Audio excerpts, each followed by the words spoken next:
Díaz está con nosotros. Vamos a conversar con él de inmediato.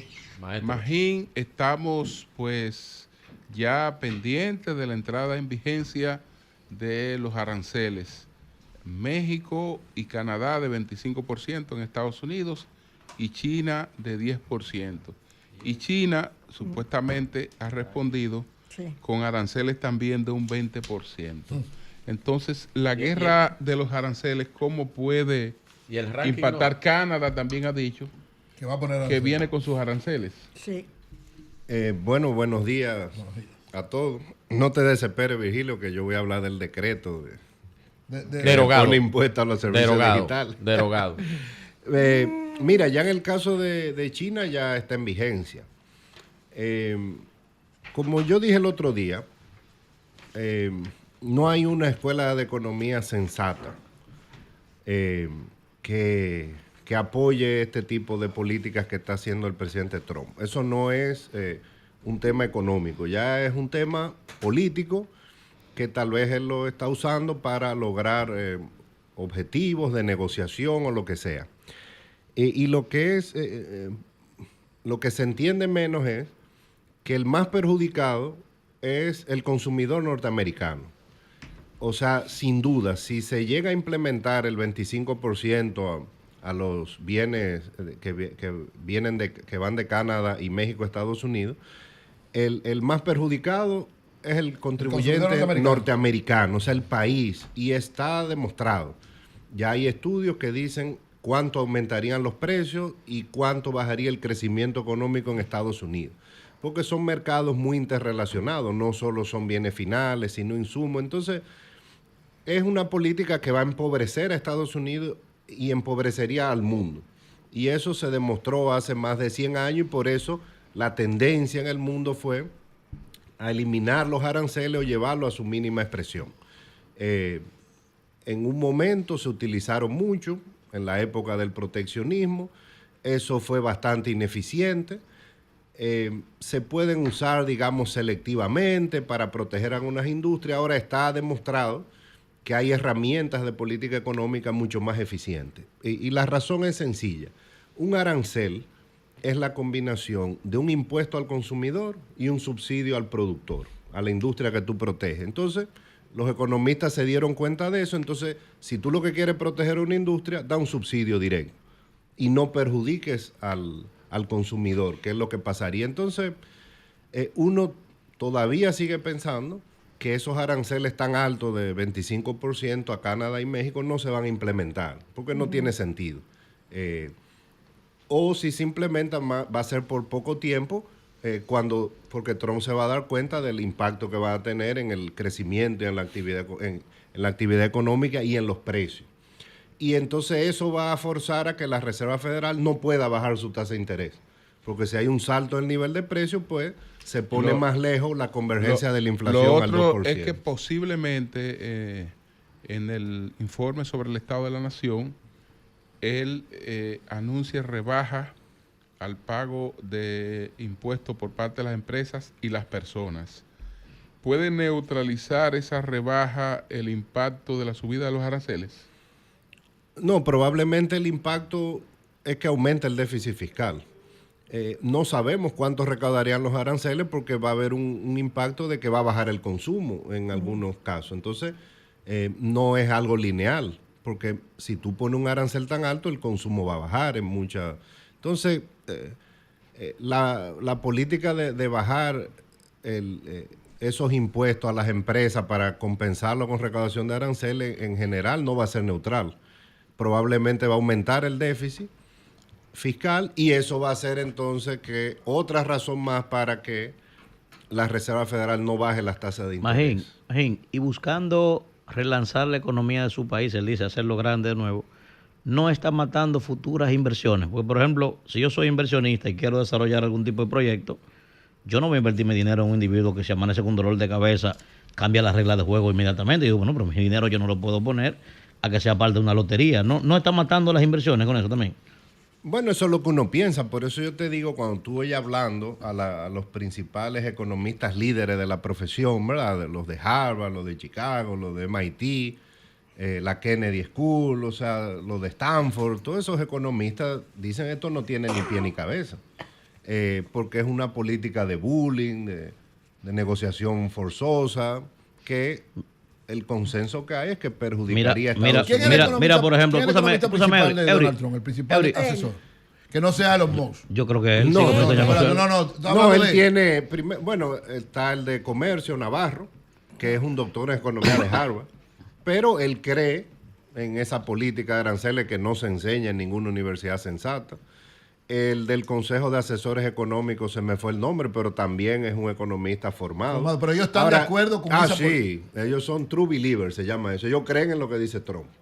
Okay. Entonces, bueno, es un tema ya de ideología. Desde ayer se comenzaron a caer todas las bolsas. Porque yo aprendí hace tiempo que uno no debe seguir la bolsa todos los días, porque así como baja, claro, después y que sube. la bolsa de valores que usted está hablando. Depende de cuál magisterio. Claro, esto es radio. Déjeme terminar, hombre. Mira, lo que pasa es el chiste, esto no es chiste. ¿Esto qué significa? Los mercados esa financieros caída? Responden mucho a las noticias del día. Entonces, obviamente, cuando caen, ahí yo lo digo riéndome, pero hay gente que pierde millones y miles de millones de dólares. Pero la experiencia es que si es por noticias puntuales se van recuperando. Okay. Porque en el fondo los mercados financieros a largo plazo responden al estado de las empresas. Y si las empresas están bien, no hay razón. Ahora responden mucho a las noticias coyunturalmente. Sí. Ahora, lo que caracteriza este periodo a partir de que Trump asumió es una incertidumbre brutal. Mundial. Correcto, porque eso es lo que él está haciendo, creando incertidumbre. Entonces va a haber una volatilidad casi permanente en los mercados financieros. ¿Pero tú crees que sea como están diciendo en alguna prensa económica, etcétera, de que realmente volvemos al proteccionismo? Que Trump está entrando de nuevo al mundo en el proteccionismo y China salió huyendo para la OMS a decir que eso no se puede hacer, esa subida de aranceles así. Bueno, la época de la globalización terminó hace ya varios años. Lo que uno ha visto en los últimos años es que va a ser una vuelta al regionalismo, a que haya varios bloques. Sí. ¿Con quién tú comercias? Con el que te vende más barato. Ese es el principio básico del libre comercio. Ahora, ¿qué se puso de moda? Yo comercio con el amigo, con el confiable. Eso se llama friendshoring ahora. Eso no está en ningún libro. Yo confío en ti, aunque tú me vendas más caro, yo voy a comerciar contigo. Y lo otro es el nearshoring. Yo comercio con el que quede cerca porque es más confiable, aunque sea más caro. Sí. Entonces, aquí lo que estamos empezando desde hace un par de años, la época de bloques económicos. Algunos se alinearán con China, otros con Estados Unidos. Claro. ¿A qué atribuyes que algunas tiendas importantes y de artículos, puede decirse que de lujo, en enero tuvieron su peor mes, salvo un ligero alivio el 14 de febrero, pues también febrero iba por esa onda, pero el 14 de febrero un ligero alivio. Pero hablan de una situación muy baja en el mes de enero por lo menos. ¿En Estados Unidos? Aquí. Bueno, aquí la economía creció 5%. En el año. ¿El año pasado? El año pasado, ese fue el año completo. Ahora, fue un año de tasa de interés alta. Y lo que uno vio en noviembre y diciembre, que ya había sectores cayendo. Por ejemplo, construcción cayó en noviembre y cayó en diciembre. ¿Tú estás hablando aquí? Aquí. Ok. Sí. Tú me dijiste que fue aquí. Aquí no, pues estamos aquí. Entonces, los datos publicados de comercio a diciembre indicaron un mes bueno en diciembre. En diciembre bueno, estoy hablando de enero. Ahora, pero siempre baja, pero me dicen que ha sido uno de los peores enero. Sí, eso es correcto. Sí, pero uno de los peores enero. Hay que esperar que se publiquen los datos ahora. Una combinación para el comercio de altas tasas de interés y un tipo de cambio más depreciado, eso va a implicar en algún momento una desaceleración. Por eso es que cuando me preguntan a mí o a otros economistas, nosotros no estamos esperando que la economía crezca 5% este año. Si la economía crece 3,5 o 4, sería un buen año. Wow. Entonces, esa combinación de tasa de interés alta, un tipo de cambio más depreciado, afecta a todos los sectores del ¿Algún comercio. comentario sobre el decreto supuestamente derogado? No, derogado. Bueno, no se sabe. Sí, entonces. sí, Bueno, derogado. pero Derogado, Creemos, lo confirmamos. Confiamos en Homero, pero creemos derogado. que el gobierno no tiene intenciones De implementarlo. de aplicarlo. Y por eso dice que está derogado. Derogado. Ok. Pero Virgilio me va a dejar hablar. Sí, ¿o? claro. Claro, Lo que pero plantea, lo que plantea el decreto, que vamos a suponer Derogado. que está Bueno, derogado. Eso significa lo primero que te es- calles. No, yo Derogado. creo que hay que hacer un preámbulo, ¿verdad? Todos felices en el país, la mayoría, porque no hubo reforma fiscal. Perfecto, todo el mundo feliz. Pero el problema fiscal está ahí. Ahora, cuando a mí me preguntaron en ese momento, yo dije, bueno, lo menos que va a hacer el gobierno es tomar medidas administrativas. Porque el problema está ahí. Aquí hay un déficit de 250,000 millones todos los años y cada año la deuda va a seguir aumentando en ese monto. Con un gobierno que invierte poco en infraestructura. Entonces, lo normal es medidas administrativas, que es lo menos que tú esperas, y esa, la de los servicios digitales, el ITEVI es un candidato. La realidad es que este es un gobierno que es difícil de ayudarlo. Ay. Aunque uno quiera ayudarlo, como que ellos, no sé, es muy torpe en su comunicación en materia de Difícil de política ayudar. fiscal. Es difícil. Difícil de Porque bañar. esta es una medida que se aplica en todos los países, es lo que procede. El mundo cambió, antes no había servicios digitales, hace 20 años, 30 años, y todos los países fueron poniendo. Ahora, tú no puedes sacar un decreto sin hablar con nadie. Tú tienes que salir y explicar cuál es tu política económica, cuál es la razón por la que lo vas a hacer, cuál es la justificación. Y esto se puso en vistas públicas hace 3 años y medio. Se archivó y de repente sale un decreto. Ahora, hay que ver en ese momento cuando se puso en vistas públicas, la crítica que le hicieron expertos en derecho era que estaba mal redactado. Hay que ver ahora, yo no lo he leído, sigue teniendo los problemas que tenía el borrador que se puso en vistas públicas hace 3 años. Ahora, la información que yo tengo ya es que fue derogado el decreto, que no se va a aplicar.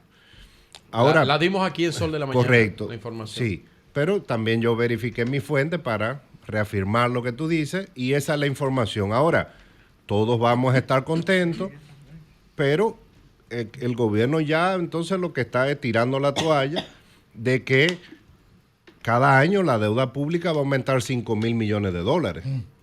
O sea, porque ya no hace reforma, no va a hacer medida administrativa, el gasto no va a bajar, entonces vamos a seguir endeudándonos. Perfecto, esa es una decisión.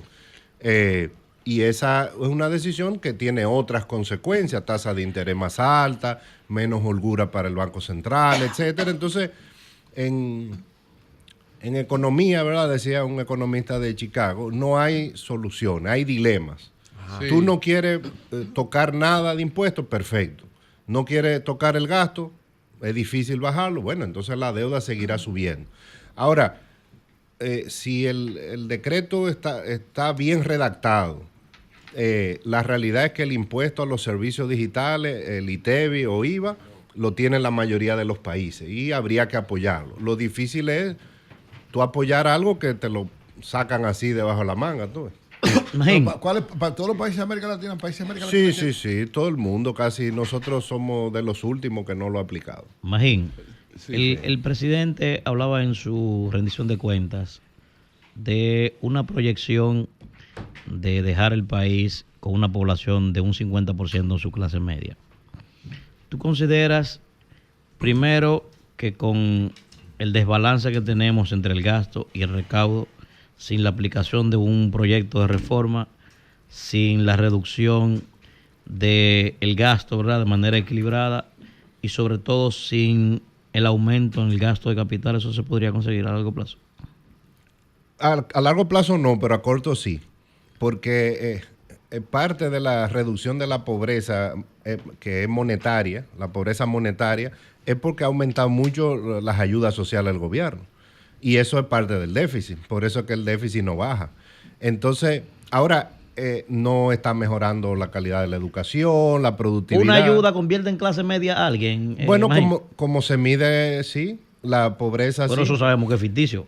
Bueno, cuando se deje de darle, si tú no le das herramientas a esa familia, vuelven para atrás. Ese es el problema de esos programas. Magín, aunque esta respuesta es política y tú eres economista, dicen que fue Trump que ha derogado el asunto, o los temores a Trump, que derogaron el decreto. Por lo siguiente, sí, porque según el texto, la administración Trump impondrá aranceles a aquellos gobiernos que usen impuestos, regulaciones y discriminatorios, desproporcionados o diseñados para transferir fondos significativos o propiedad intelectual a las empresas de Estados Unidos, a ese gobierno o a sus entidades domésticas escogidas. Así que cualquier gobierno que pellizque, que invente con Elon Musk y sus intereses. Sí, que pellizque. Hay problema. Pero ahí es bueno. Esos intereses. Hay problema. Con cualquier cosita, entonces le van a devolver con la misma. Pero ahí es bueno, porque Trump sí ha dicho esto, que es muy grave, porque es un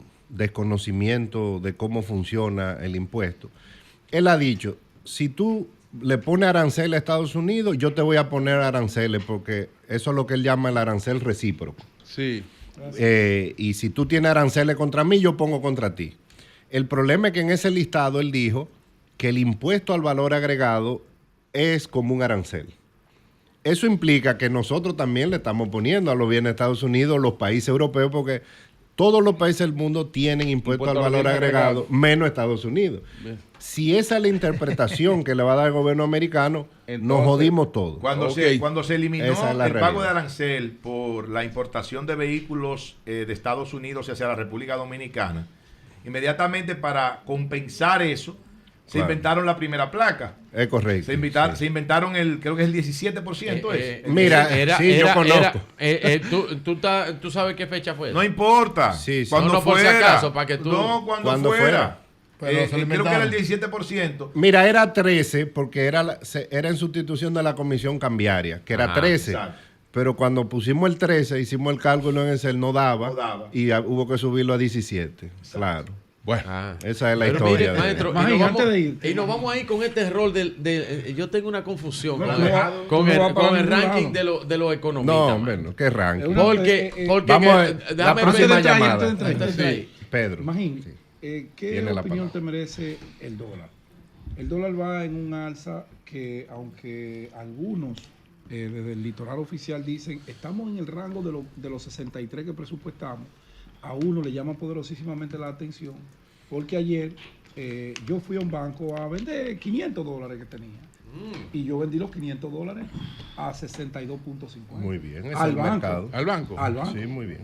Al banco. Y si el banco me lo compró así, el mínimo, el banco le colocará un punto por encima. O sea, que pasaría el umbral de los... No, yo tengo el recibo, líder. No, yo te lo digo y te llevo. Ahora, un banco comercial, no una financiera. Espérese, doña, déjeme terminar. Sí, perdona. Se desubicó, mi doña. Perdona. Usted está perdonada. Entonces, ¿qué opinión te merece a ti? ¿Estamos en el rango? Hay que preocuparse porque todo está subiendo. Con relación, si me sube 20 centavos, el que compra esta botella va a subirle los 20 centavos. Bueno, hemos hablado del tipo de cambio. Aquí ahora, ¿estoy preocupado? No. La razón, los flujos de divisas a esta economía son buenos. Y el Banco Central tiene muchas remesas. Remesas el año pasado fueron casi 11.000 millones. Los ingresos por turismo, 11.000 millones. Las exportaciones, casi 14.000 millones. Reservas internacionales, 12.000 millones. Correcto. Inversión extranjera, 4.500. Eso significa, los flujos de inversión extranjera te compensan el déficit de cuenta corriente. Ahora, ¿por qué hay presiones cambiarias? Porque las tasas de interés están altas afuera. Lo que debemos estar conscientes es que la época en que se depreciaba 3% ya cambió. El año pasado se depreció 6% y este año va camino a depreciarse 6, 7%. Ahora, con 12.000 millones de dólares de reserva y flujo de divisa entrando, sin problema, no va a haber una crisis cambiaria. Ahora, el tiempo de que se depreciaba 3% ya quedó atrás. Virgilio, finalmente, ¿qué es lo que usted quiere? Es que el ranking me quedó como concluso, maestro, porque es que está como raro. Pero doña Consuelo tiene una pregunta. A mí me hicieron una corrección. Pero no, oye. No. Me hicieron una corrección. Estoy aprendiendo de usted. Espérese, hombre. Usted no quiere respetar los rangos. Tengo la información de que la presidenta de México se reúne este domingo en el Zócalo con todos los ciudadanos mexicanos a explicarles las medidas que México va a tomar. Esas son las mañanitas. Perdón. Qué bueno. Pero hay la posibilidad de que frente a esta embestida de Estados Unidos económica, la región América Latina y otras regiones se fortalezcan, entonces hagan unidad, ¿entiendes? Yo creo que nosotros... Ella está más o menos planteando Bueno, eso que lo haga Brasil, México, los grandes. Nosotros tenemos que estar alineados con Estados Unidos. Yo creo que no hay opción para nosotros. Ok, gracias. Bueno, Virgilio, ya finalmente. Yo tengo con el ranking de economistas. Porque entonces a mí me escribieron aquí. Señor, pero qué ranking. Andy es el mejor economista de este país. ¿Qué es lo que usted está averiguando? Nosotros tenemos una situación. Son Chicago Boys los dos, doña. Pero oiga, nosotros viamos a dos mandatarios que son economistas y aplicaron política financiera. Entonces, Luis Abinader, que es economista, y Danilo Medina, que mencionó a Guarocuya. Y dejamos a Guarocuya. Entonces, ¿cuál es el ranking, maestro? En primer lugar. No, porque ellos son políticos, ellos no son. No, pero son más políticos. No, porque por ejemplo, Luis Abinader es economista. Él es economista de profesión. Sí. Y Danilo también. No, Danilo es economista. Pero espérese. Él es economista de profesión, pero él no ha trabajado la economía. Es decir, él no ha vivido de ese trabajo. Él ha sido empresario, ha sido otra cosa, pero tampoco ha estado en el ejercicio propiamente de la economía. Es un político. No entran en esos rankings porque ellos... Entonces, en el primer lugar está... Ellos son economistas de profesión y conocen de economía, pero no nadie lo vaya a consultar, a pagarle una consulta a ellos, porque ellos no están en eso. Entonces, en el primer lugar... Ahora, fuera de eso, aquí hay pocos economistas académicos que pueden dar una charla de economía como Leonel Fernández, por ejemplo. O sea, académicamente, el nivel de profundidad del conocimiento de la historia del pensamiento económico supera la de casi la mayoría de los economistas. O sea que qué duro. Hay de todo. Están diciendo. El presidente al que mandó a buscar ayuda. Magín, tú estás por encima de eso. Da un ranking de los economistas dominicanos. Hay muchos economistas buenos y bien preparados. Y ya hay muchos. Tú estás por encima de eso. Una pregunta. Yo te dije. A los estudiantes de economía, ¿qué se les enseña? ¿Se puede comparar economistas que no son iguales? Porque nadie es igual a otro. Yo tengo mi ranking, lo voy a decir. Pero déjame hablar, Virgilio, carajo. Economistas que tienen diferentes escuelas, diferentes contextos, diferentes especialidades. ¿Se puede comparar eso?